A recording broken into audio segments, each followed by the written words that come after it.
it really does help you get through, to have a positive attitude and to try and just put one foot in front of the other.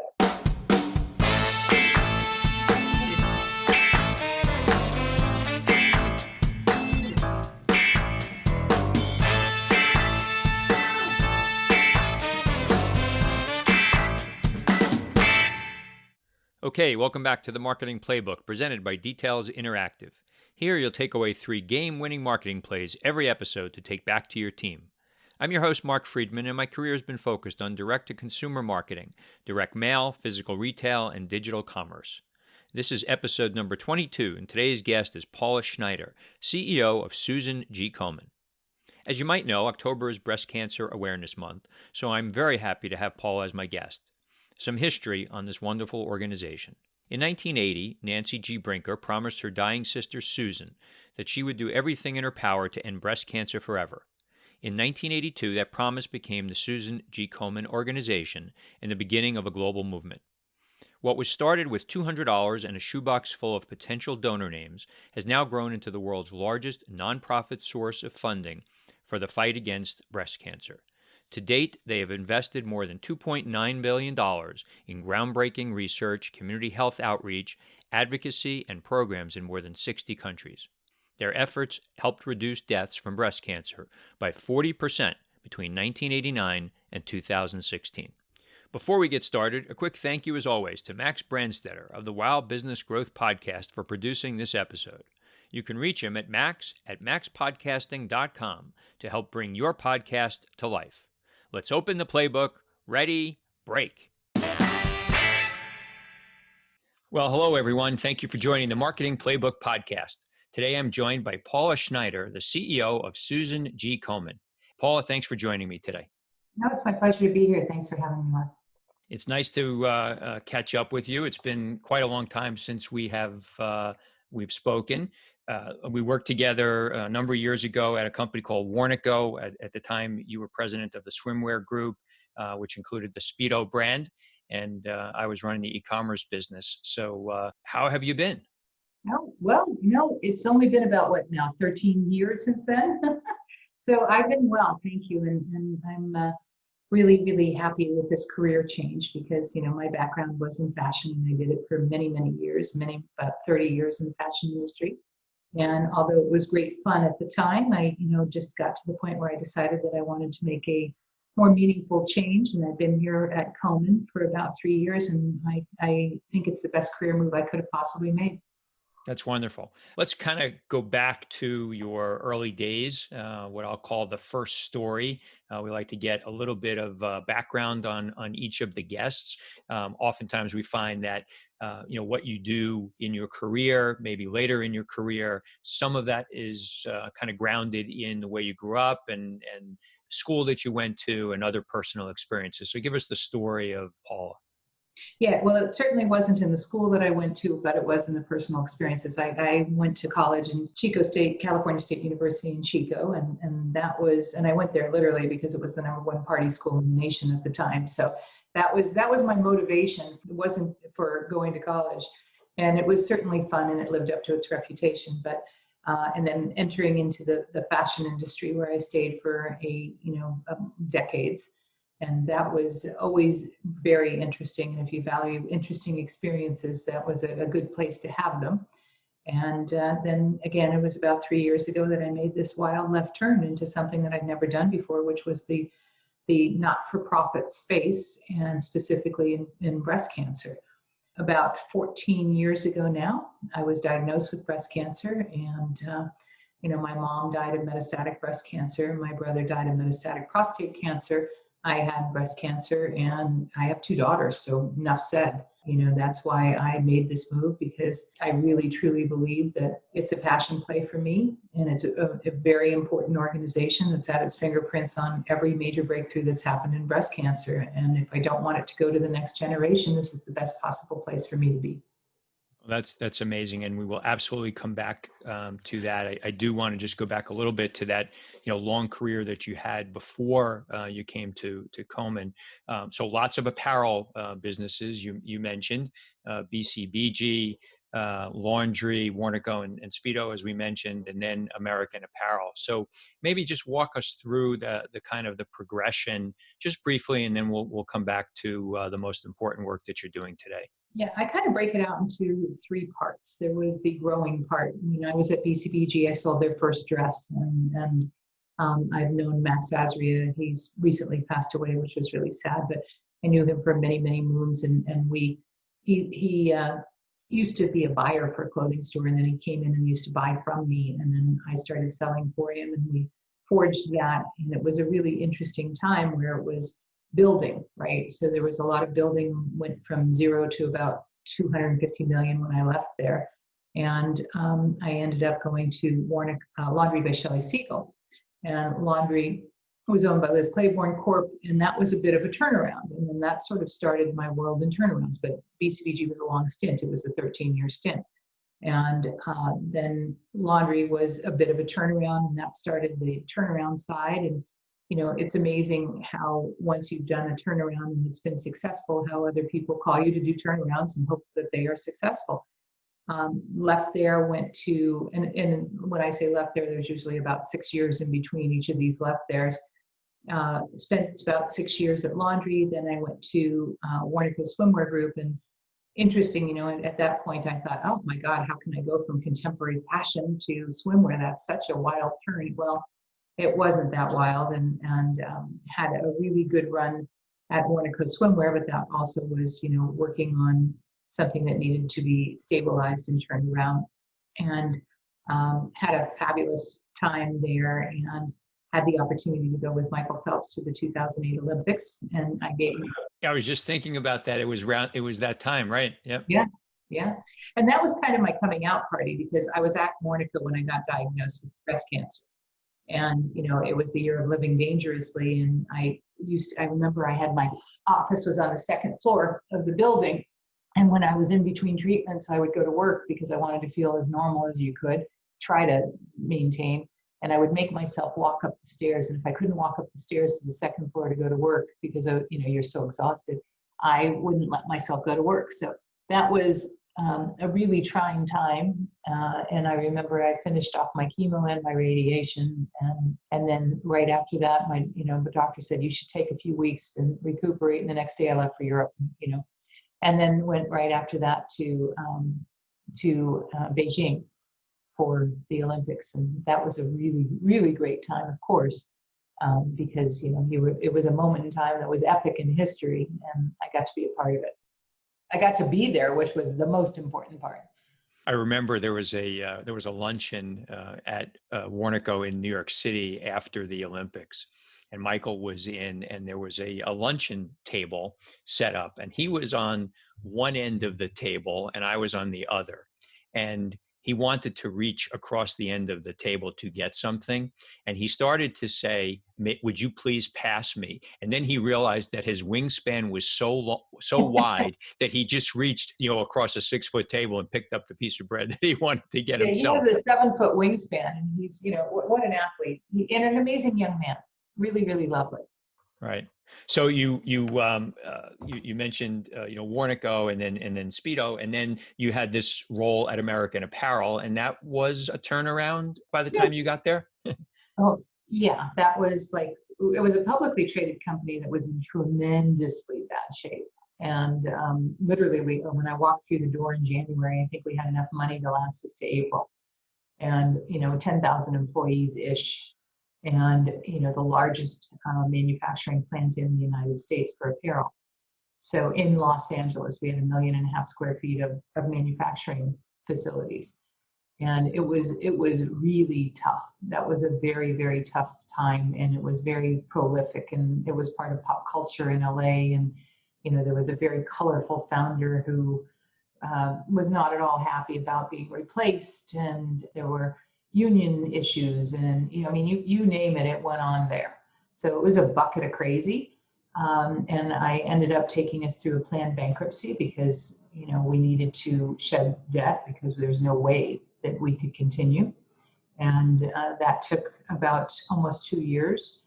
That I was there, and then after that, we were owned by a group of hedge funds, basically. And there's another whole story.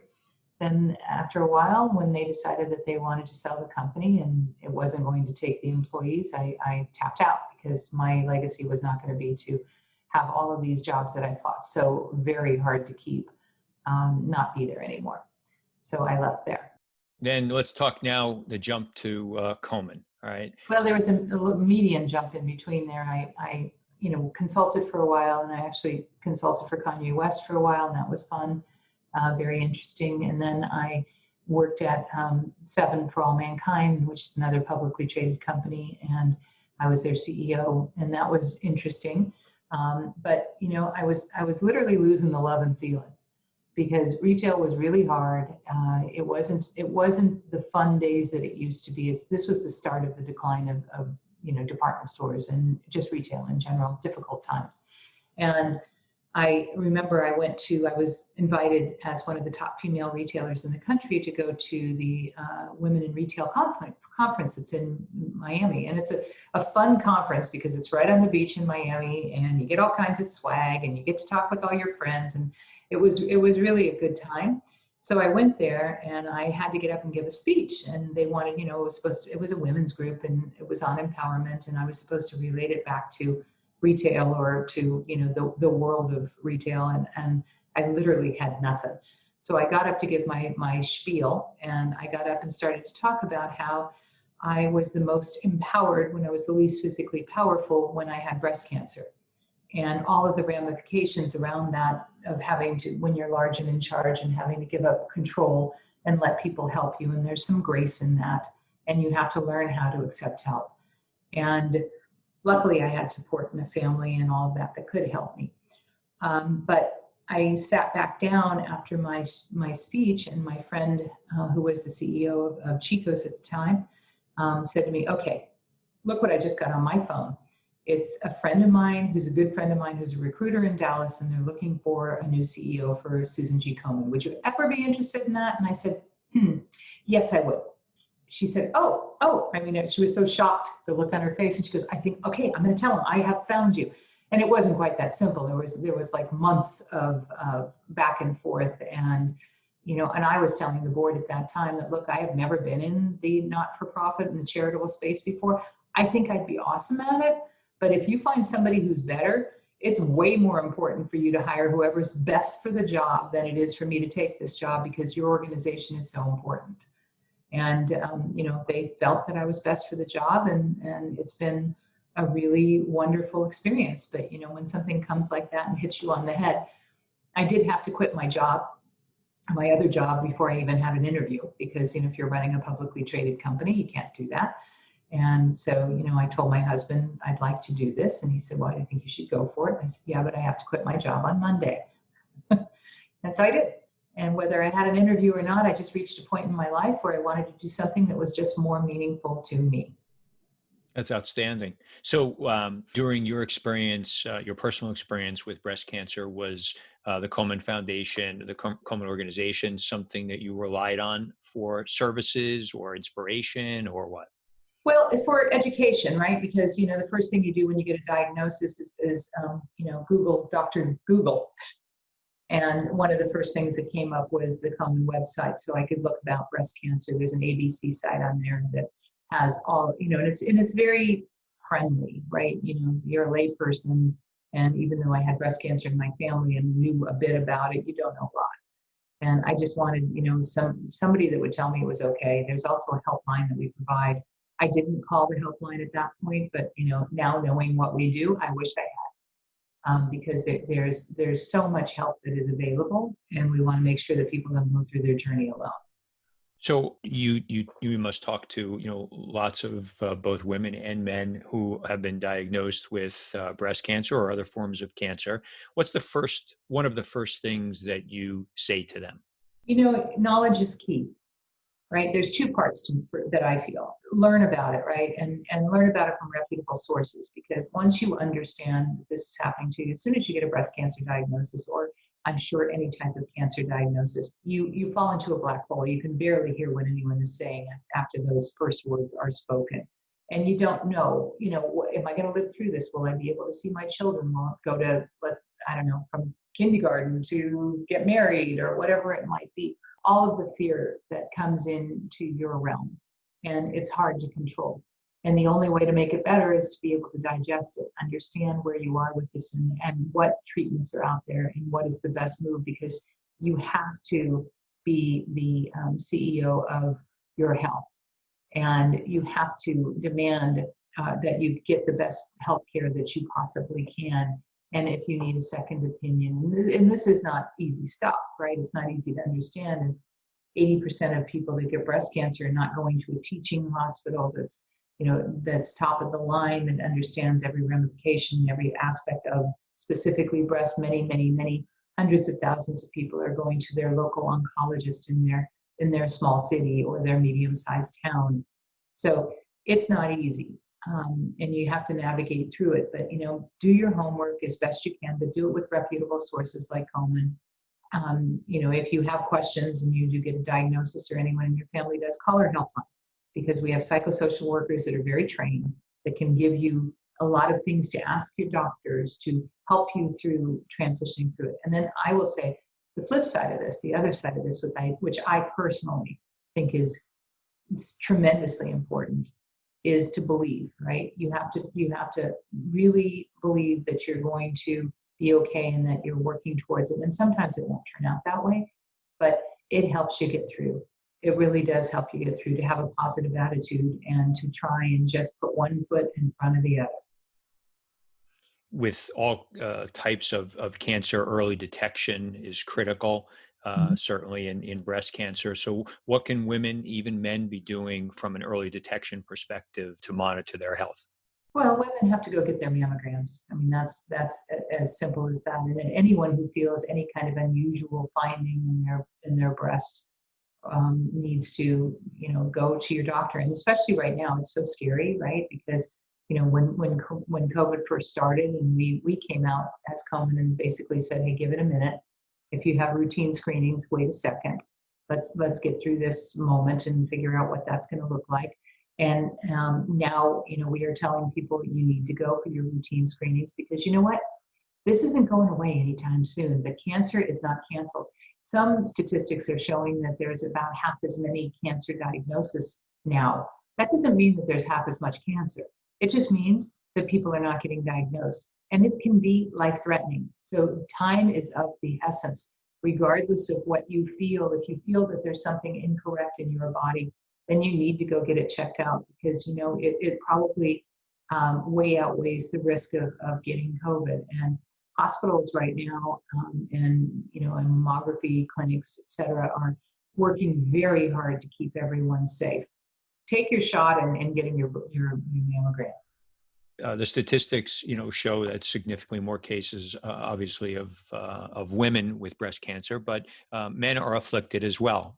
So how do you get the message out to men who, many of us probably don't think, much about breast cancer? Yeah, well, it happens to men. It's about 4 or 5% of men that get it versus women, right? The other 96%. But it's still a number. And if you feel anything, especially if you feel a lump or something that just doesn't feel quite right, all you do is get it checked out. And by the way, a lot of times doctors won't be that hip to it, right? And just so demand, hey, can you just make sure? I just want to make sure, because I've heard that men get breast cancer, and they do. And men also carry the gene mutation, and which means a higher propensity of cancer for themselves and for any of their offspring. So, there's vulnerability, and understand that there is, and this isn't a women's disease, it's a disease. And you just have to make sure that, you take care of it, wherever, whether you're male or female. So, the theme of, my podcast is around marketing. And although, you're a charitable organization, a big part of what you do is related to marketing, getting your message out, fundraising. So talk a little bit about the marketing of the brand of Susan Komen. Yeah, it's interesting, right? Because a lot of times in previous years, there's been a lot of pink. I mean, my background that you can see right now is pink and sort of shiny and pretty. But breast cancer isn't that. Breast cancer is anything but shiny and pretty. And our campaign that we have for this year is called Moments. It happened sort of organically as we were trying to figure out, okay, we can't really go out and shoot our own campaign right now because of COVID. So we ended up hooking up with two different photographers that literally they both chronicled their wives. One was a husband and wife that were a photographer that chronicled the wife's journey, and one was a husband that chronicled his wife's journey that had ultimately passed away from it. And she had gotten it a couple of years after they got married. And it literally shows the moments, and there's one literally heartbreaking picture that is of a father sitting on the bed looking at his daughter who's in the hospital bed. And he feels so unbelievably helpless because he can't take care of his own daughter. So we want to like sort of tear back the curtain on these moments, and when everyone else leans out, we lean in. So there's a lot we do with marketing. There's a lot we do with donor segmentation and how we market to donors. It's very sophisticated because there's many people that care about research, but there's many people that care about community health. There's people that care about our African American initiative, which everyone should, which is where 40% more, if you're Black or you're white, if you're Black, you have a 40% higher mortality rate. And that's just on the average. And in some cities around the country, and these are major cities, the rates go up to like 70, 80% more likely to die. And that's just unacceptable. And that's getting people to the care that exists today. So it's telling the story so that people will be aware that this happens.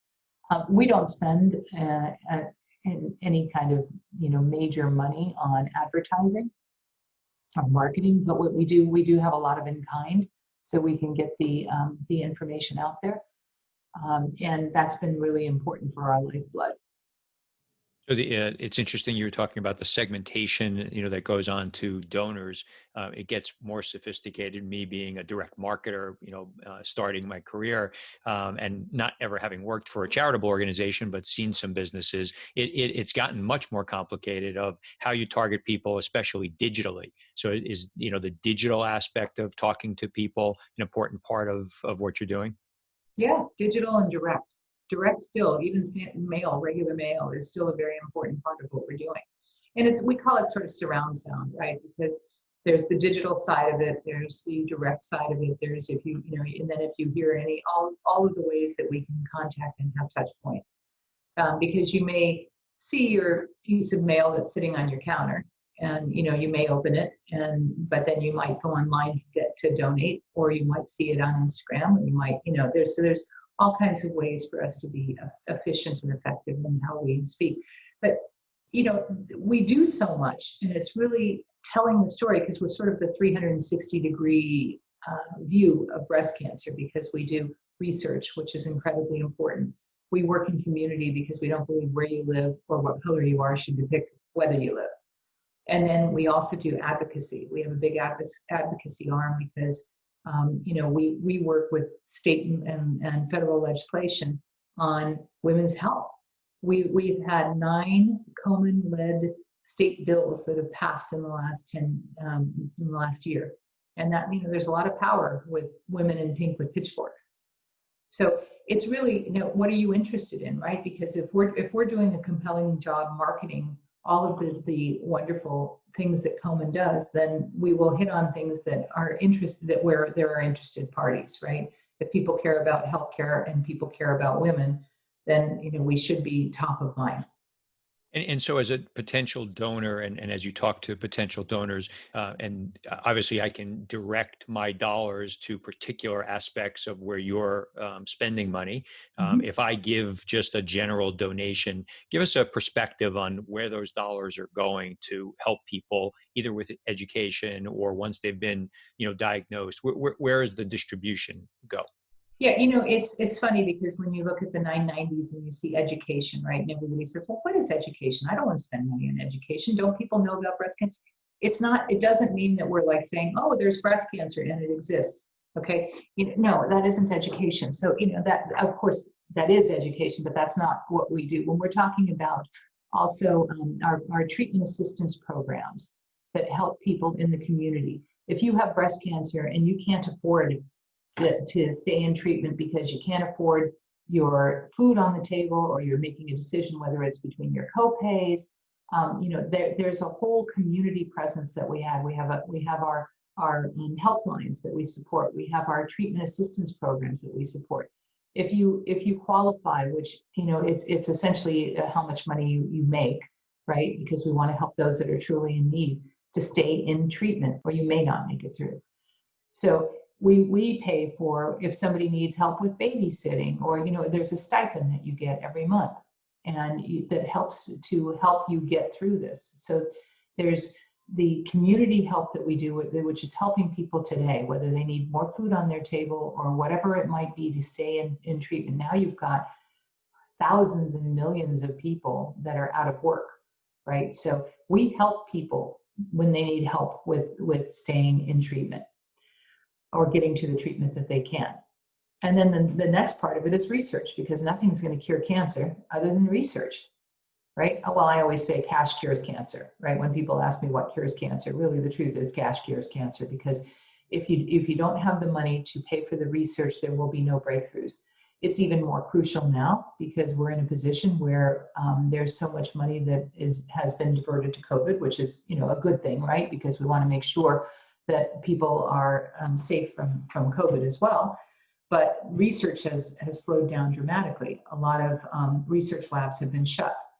And I don't know when or if they're going to be started back up again, right? But if we don't continue with the research, we will not continue with the breakthroughs, we will not continue to improve treatment, and we will not be able to save more lives.